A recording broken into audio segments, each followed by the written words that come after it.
Hey everybody, it's Eddie from Tokyo. This is your cryptocurrency update from Japan. If you see any flashes behind me, that's because there is a very large thunder and lightning storm moving through. It's quite, yeah, I don't know if it's picking up the sound, but it's quite loud. All right, so where I am here is on the Coil site. This is my journal blog that I am keeping up on a daily basis. And I put something in there about the XRP community today that I decided to actually roll into a video because the digital asset investor, Dai, as a lot of people call him, he had a very interesting AMA, Ask Me Anything type interview with Greg Kidd. Now, I know that everybody's covered it, but I want to cover it from a little bit of a different angle. This former chief risk officer with Ripple back from 2013, 2015, he really gave some answers that were very skillful. And the whole exchange was nicely condensed, I thought. And after learning there were 200 investors on this call, it became quite apparent to me that the request of Dai had a very specific purpose. They are testing the waters for a presumed Ripple IPO? Probably.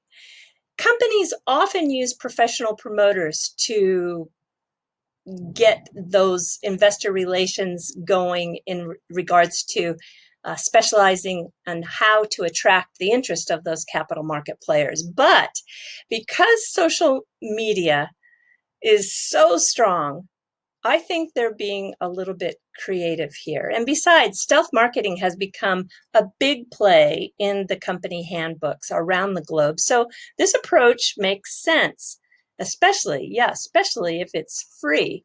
So Reuters, we can see that there is a lot of pent-up demand for IPOs, and virtual marketing has turned out to be more efficient than traditional roadshows, saving investors time and potentially paving the way for long-term changes to how IPOs are sold. How interesting is that?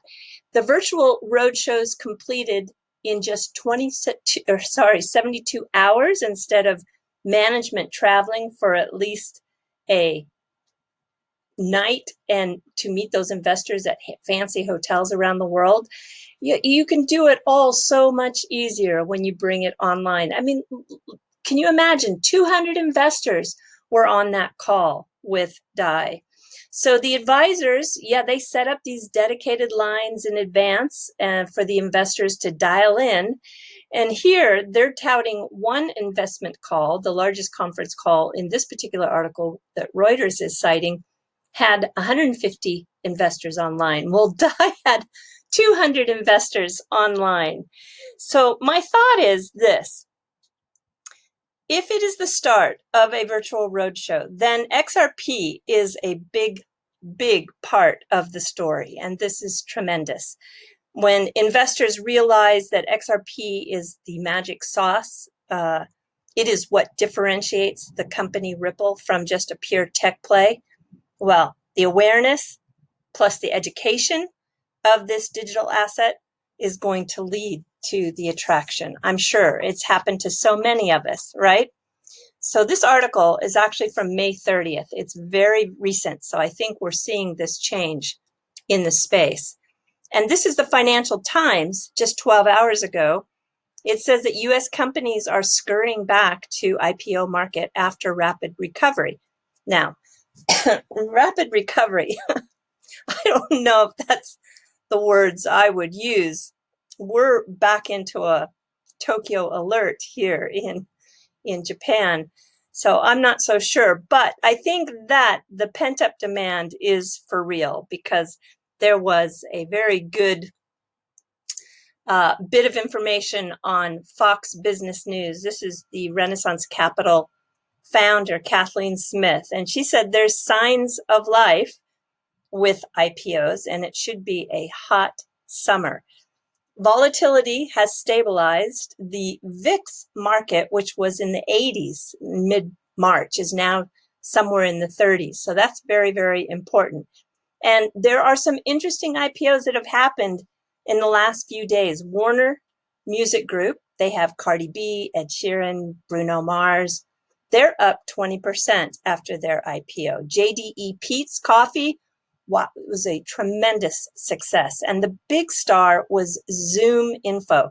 No, not Zoom, the conference call, but a software as a service company in the United States. The shares jumped 90% on its debut. This company has very large cash flow margins, which is, I think, attracting a lot of investors. But it went from a $21 opening to 41 in that day. Wow. So September and October, we have elections coming. And what Kathleen Smith says is that we'll probably see a focus on those elections so that we really will have this window, this small window for the next 3.5 months. And she does predict it's going to be a buyer's market too.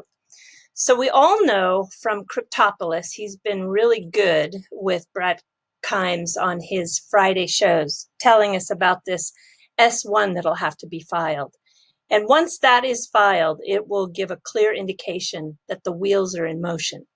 And you can go to the sec.gov website here, and you can register to be notified if any of those forms are filed. They'll send you a notification in your email.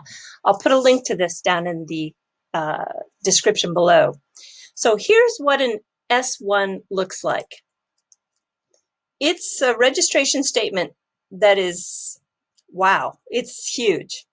This is WeWork, and it's 220 pages long. You can see the table of contents here. It is everything from a summary to risk factors, the cautionary forward-looking statements, the use of proceeds, how they're going to use that money, what exactly is the business, who is the management, what is the compensation for those executive management positions, and of course, what are the financials, who are the shareholders, taking a look at the legal aspects, what experts are attached to this project. Yeah, there's just tons of detail, tons of detail. You can see too, this, it's a lot.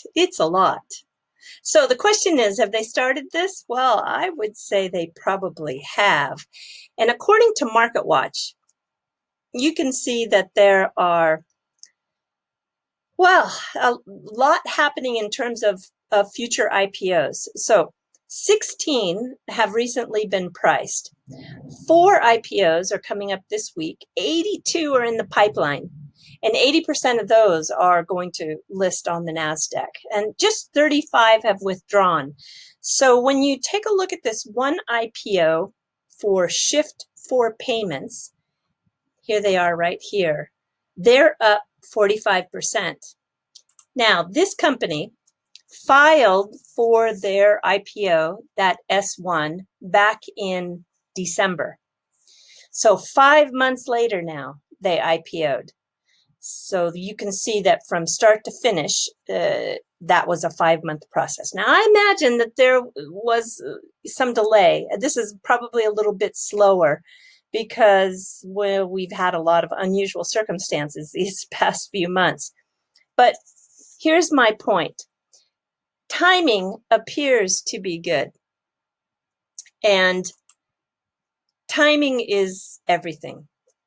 So they want to avoid the election season, and that is going to get into full swing in October. So that gives companies who are on the fence about 3.5 months. The S1 approval time is anywhere from 2 months to a year, and we don't know if that process of approval has started, but I'm going to guess it probably has.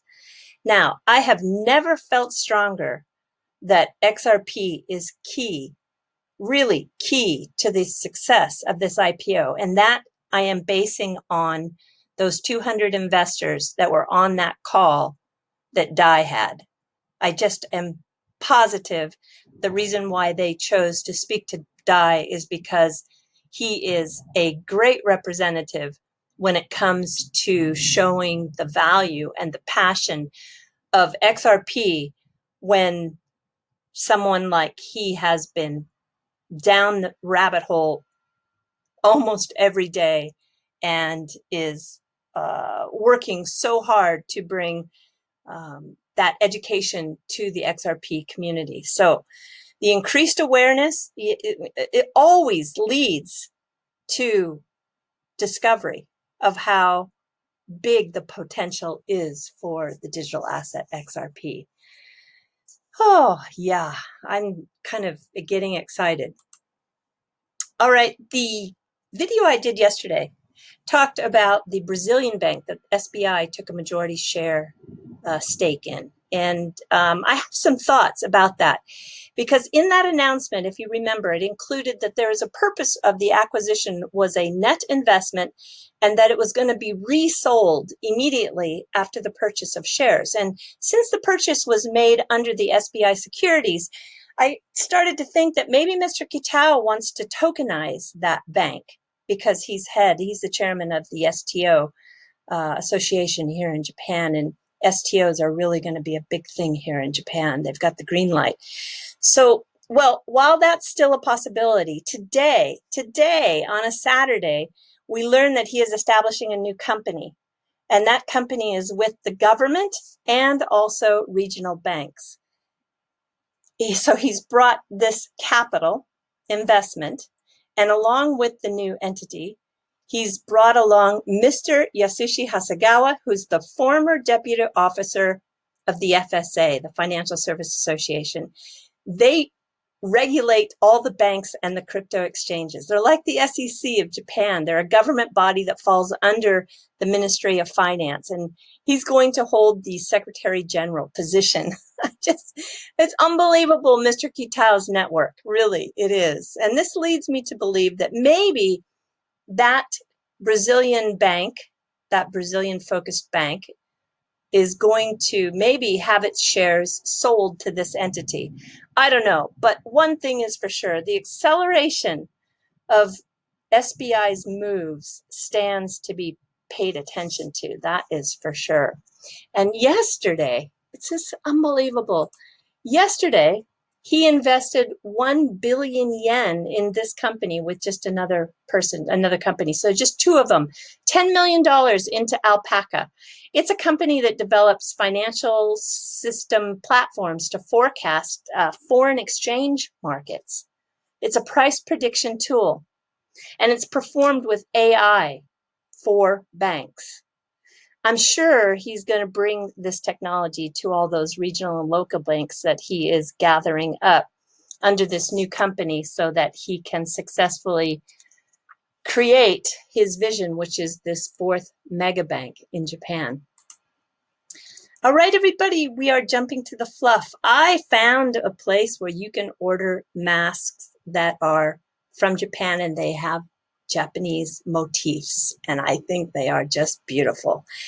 There is the cherry blossom one, and then there is kind of the traditional kimono style. Now, don't worry, there is a style, or there are styles for men too. I picked out my favorite, which is the koi.